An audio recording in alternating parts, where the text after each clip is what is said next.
सोचकर देखिए, आप एक नई गाड़ी लेना चाहते हैं, आपने गाड़ी की बुकिंग भी करा दी है, काफी टाइम तक इंतजार भी कर लिया है। लेकिन जब गाड़ी का टाइम आया, लेने का टाइम आया, डिलीवरी का टाइम आया, जब वो गाड़ी आ चुकी है शोरूम के पास, जब वो गाड़ी आपके नाम की आ चुकी है, उस टाइम पर डीलरशिप आपको कह रहा है कि आपको इसके ज्यादा पैसे देने पड़ेंगे, और अगर आप ज्यादा पैसे नहीं देंगे तो फिर हम आपको ये गाड़ी नहीं देंगे। और ऐसी चीजें ना आज के टाइम पर काफी चल रही हैं। जब से जीएसटी के प्राइस कम हुए हैं या नए लॉन्चेज हो रहे हैं, उसके बाद से जो बायर्स मार्केट थी फिर से थोड़ी सेलर्स मार्केट हो रही है। तो आज का एक कार बाइंग एक्सपीरियंस में शेयर कर रहा हूँ, जो मिस्टर अंकित ने मुझे गुजरात से शेयर किया था। उन्होंने बताया किस तरीके से उन्होंने हर चीज ठीक की थी, लेकिन कभी कभार कुछ चीजें ऐसी हो जाती हैं जिनका कोई तोड़ हमारे पास नहीं होता। हम कहीं कोई शिकायत कर ले, कुछ भी कर ले, उनका कोई भी तोड़ हमारे पास नहीं है। क्यों? क्योंकि जब हम गाड़ी बुक कराते हैं ना, उसी टाइम पर हमें कुछ चीजें ध्यान रखनी पड़ती है। अगर वहां पर हम ध्यान नहीं रखते हैं तो फिर फर्दर हम कुछ भी कर लें, हमारे साथ कुछ ना कुछ स्कैम जरूर होता है। तो क्या वो स्टोरी है, क्या एक्सपीरियंस, और क्या हमें ध्यान रखना चाहिए, चलिए एक बार बात कर लेते हैं। हेलो, मेरा नाम है अमित और आप देख रहे हैं डेली ऑटो लाइफ। और अगर आप भी अपना कोई कार बाइंग एक्सपीरियंस शेयर करना चाहते हैं तो मुझे कांटेक्ट कर सकते हैं, या गाड़ी खरीदने से रिलेटेड कोई भी कंफ्यूजन है तो भी आप मुझे कांटेक्ट कर सकते हैं। मिस्टर अंकित ने बताया उनको टाटा सियरा लेनी थी। अब टाटा सियरा लेने के लिए पहले उन्होंने बुकिंग करा दी थी, क्योंकि गाड़ी पर वेटिंग थोड़ी सी ज्यादा चल रही थी, आज भी थोड़ी चल रही है। तो उन्होंने ठीक है गाड़ी की बुकिंग वगैरह करा दी। देखिए, बुकिंग के टाइम पर कोई भी प्राइस वगैरह पहले अनाउंस नहीं हुआ था जो गाड़ी उन्होंने बुक कराई थी, और कोई डीलर भी नहीं कहता है, सिर्फ यही रहता है सर गाड़ी लॉन्च होएगी, बुकिंग्स अभी ओपन हो गई, हाँ बुकिंग करा दीजिए, जब प्राइसिंग आएगी उसके बाद हम देख लेंगे क्या कुछ हमारी डील बनती है। ठीक है, उन्होंने गाड़ी बुक करा दी, कुछ टाइम के बाद गाड़ी के प्राइस अनाउंस हो गए, डीलरशिप पर वो चले गए। वहां पर जाने के बाद उनको डीलरशिप ने बता दिया कि ये गाड़ी का प्राइस आया है, इस पे ये इंश्योरेंस रहेगा, ये एसेसरीज रहेंगी, ये ऑन रोड प्राइस रहेगा, आरटीओ वगैरह सब जो है ये चीजें रहेंगी, और गाड़ी आने में अभी टाइम लगेगा। ठीक है, कोई बात नहीं। ऐसे ही कुछ टाइम और निकल गया, फिर डीलरशिप की तरफ से उनके पास से फोन आया कि आपकी गाड़ी 10 से 15 दिन के अंदर हमारे पास आ जाएगी।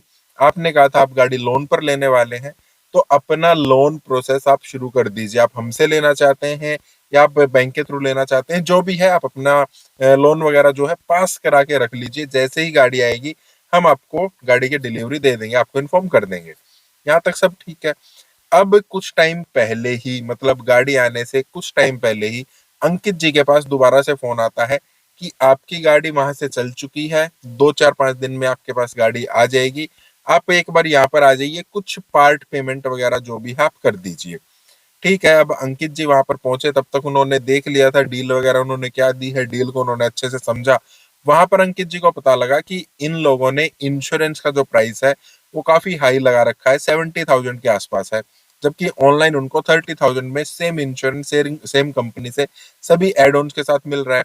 ठीक है, एक चीज तो ये, दूसरा उन्होंने देखा जो एसेसरीज ये दे रहे हैं वो काफी महंगी भी है, साथ में उनके यूजफुल नहीं है, उनको नहीं चाहिए वो एसेसरीज।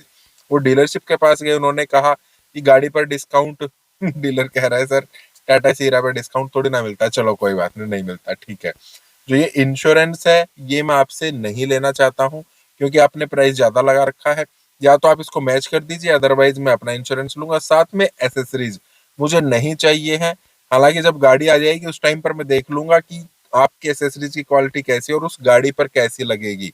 अगर मेरे को जची तो ठीक है, अदरवाइज मैं ये भी नहीं लूंगा। अब डीलर ने कहा सर ऑप्शनल कुछ भी नहीं है यहाँ पर, जो ये इंश्योरेंस चार्जेस हमने बोला है ना ये आपको लेना पड़ेगा, और हमसे ही लेना पड़ेगा, और हम कम भी नहीं करेंगे, आप बाहर से तो ले ही नहीं सकते हैं। साथ में एसेसरीज भी ऑप्शनल कुछ भी नहीं है, ये आपको लेनी ही पड़ेंगी। अगर आपको लेनी है तो ठीक है, अदरवाइज हम आपको गाड़ी देंगे ही नहीं, हमारे पास गाड़ी ही नहीं है। अंकित जी ने बोला यार ऐसे कैसे आपके पास गाड़ी नहीं है, आपने तो कहा था 4 5 दिन में आ रही है, मुझे अलॉट हो चुकी है।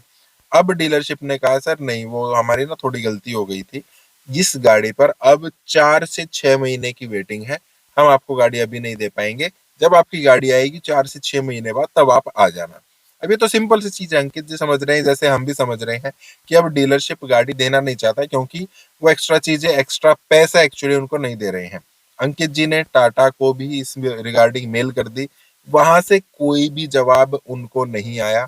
और उन्होंने फर्दर भी कहा कि मैं आपकी कंप्लेंट कर दूंगा। डीलरशिप ने कहा कोई बात नहीं, आपको जहां कंप्लेंट करनी है कर दीजिए, हमें कोई भी फर्क नहीं पड़ता है। तो उनका लोन जो है वो पास हो चुका था, हालांकि रियम्बर्स नहीं हुआ था। लोन पास हो चुका था, उन्होंने अपने पैसे तैयार कर लिए थे, वो गाड़ी लेने के लिए तैयार थे, टाइम पर उन्होंने बुकिंग कराई थी, जो वेटिंग टाइम था वो उन्होंने सर्व किया था, लेकिन उसके बावजूद भी उनको कोई भी गाड़ी मतलब नहीं मिल पाई। और ये ज्यादातर केस में होता है। अब यहाँ पर हम कर क्या सकते हैं? देखिए, यहाँ पर किसी भी कस्टमर के लिए, आपके लिए, मेरे लिए, एक आम कस्टमर के लिए बहुत ही कम मार्जिन है कि हम इस सिचुएशन को कैसे टैकल कर सकते हैं। क्योंकि जब भी कोई नई गाड़ी लॉन्च होती है ना, हर कंपनी के डीलर ऐसे ही करते हैं। उनको पता है जब तक ये गाड़ी नई है, 5-7 महीने नई है, तब तक तो कस्टमर ज्यादा आएंगे, धड़ाधड़ आएंगे, तभी हम उनसे कुछ पैसा ले सकते हैं। जब गाड़ी थोड़ी सी पुरानी हो जाएगी या कंपटीशन में कोई और गाड़ी आ जाएगी जो बहुत ही अच्छा कर रही है, तो इन दैट केस फिर कस्टमर बट जाएंगे, इसका इतना ज्यादा बज़ नहीं रहेगा मार्केट में, तो फिर हम पैसा नहीं कमा पाएंगे। तो जब भी नई गाड़ी आ जाती है ना, तो एक बार तो उस चीज का ये होता ही है। अब यहाँ पर हमें ध्यान क्या रखना है? सबसे पहले, अगर आप कोई ऐसी गाड़ी की तरफ जा रहे हैं जो मार्केट में लॉन्च हुई है या होने वाली है, उसकी बुकिंग्स ओपन हुई है, हमें पता लग जाता है यार कौन सी गाड़ी बहुत बढ़िया करने वाली है, या मार्केट में उसकी हाइप बनी हुई है। टाटा सीरा की हाइप बहुत बढ़िया बनी थी, पंच लॉन्च हुई थी उसकी हाइप बनी थी, फिर विक्टोरियस हुई थी उसकी हाइप बनी थी। मतलब हमें पता लग जाता है कौन सी कंपनी, कौन सी गाड़ी हाइप क्रिएट कर रही है। उस गाड़ी पर अब आप समझ जाइए कि प्रीमियम लगने वाला है। प्रीमियम का मतलब यही है, जैसे थार पर कभी होता था, एक एक 1.5-1.5 लाख रुपए हमें एक्स्ट्रा देना पड़ता था, तब हमें गाड़ी मिलती थी। फिर क्या हुआ था, रोक्स लॉन्च हो गई, तो जिस गाड़ी पर हमें 1-1.5 लाख रुपए एक्स्ट्रा देने पड़ रहे थे, उसी पर 2-2 लाख रुपए का हमें डिस्काउंट मिल गया। सब टाइम का खेल है। अगर तो आप नहीं चाहते हैं कि आप एक्स्ट्रा प्रीमियम दें, तो अगर आप वो फेमस गाड़ी, वो गाड़ी जो अभी लॉन्च हुई है, काफी फेमस है, काफी हाइप क्रिएट हुई है उसकी, तो आप उसको अभी छोड़ दीजिए, कुछ टाइम और इंतजार कर लीजिए। आपने इतना टाइम इंतजार किया है नई गाड़ी लेने के लिए, थोड़ा टाइम और कर लीजिए, आप अपनी फेवरेट गाड़ी ले आएंगे और ठीक पैसे में ले आएंगे। दूसरा, अगर आप चाहते हैं नहीं मेरे को तो अभी चाहिए है, तो आपको ध्यान रखना पड़ेगा बुकिंग के टाइम से ही। यहाँ पर भी ऐसा नहीं है कि ये श्योर शॉट जो तरीका है मैं आपको बता रहा हूँ, लेकिन यहाँ पर हो सकता है क्या, जब आप बुकिंग करा रहे हैं ना, अगर कंपनी ने अपनी वेबसाइट के थ्रू बुकिंग्स ओपन की हैं, तो आप शोरूम पर मत जाइए, डीलरशिप पर मत जाइए, आप कंपनी की वेबसाइट के थ्रू ही बुकिंग कराइए। वहां पर आपको बुकिंग आईडी मिल जाती है। साथ में आप बहुत बार ट्रैक भी कर सकते हैं कि आपकी गाड़ी आपको अलॉट हुई है कि नहीं हुई है, या आप डायरेक्ट कंपनी में फोन कर सकते हैं, मेल कर सकते हैं, मैंने गाड़ी बुक कराई थी, बुकिंग का क्या मेरा अभी स्टेटस चल रहा है।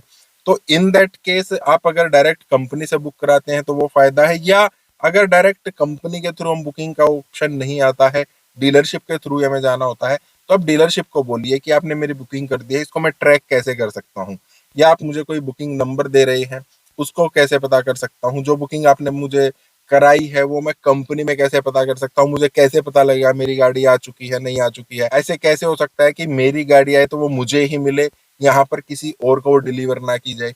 तो जिस टाइम पर आप बुकिंग कर रहे हैं ना, कोशिश कीजिए आप किसी तरीके से जो भी आप बुकिंग करा रहे हैं उसको ट्रैक कर सके, उसका स्टेटस जान सके। ये चीज आपको जरूर करनी है, एक यही तरीका है। अगर आप स्टार्टिंग से ही ट्रैक कर पाते हैं फिर चीजें ठीक रहेंगी, अदरवाइज फिर सब कुछ डीलर के हाथ में है। आप कहीं कंप्लेंट कीजिए, कुछ भी कीजिए, उनके पास 100 बहाने होते हैं आपको गाड़ी ना देने के लिए। इन दैट केस फिर आप कुछ नहीं कर पाएंगे। तो यही एक तरीका है इस टाइप की सिचुएशन से बचने का। फिर से आपसे कह रहा हूँ, अगर आपके पास कोई एक्सपीरियंस है कार बाइंग से रिलेटेड, अच्छा बुरा कुछ भी है, या आप कुछ पूछना चाहते हैं कार खरीदने से रिलेटेड, तो आप मुझे कांटेक्ट कर सकते हैं। बाकी इस टाइप के वीडियोस का फिर लाइक करना, चैनल को सब्सक्राइब करना। मिलते हैं। Thank you.